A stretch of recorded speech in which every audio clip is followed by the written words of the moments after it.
今6時ですね。波は定期的に、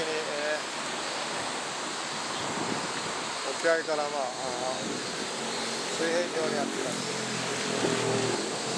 この小屋の方ですね。風が少し出てきましたね。風が少し散歩で来る人が多い。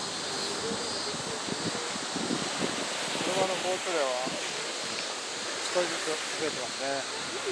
何人か、どんどんサーファーが入れ替わってます。来ましたね。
さっきの人の話は、1.5 メートルと、2メートルとかでしたかね。すごいピークとか言ってた。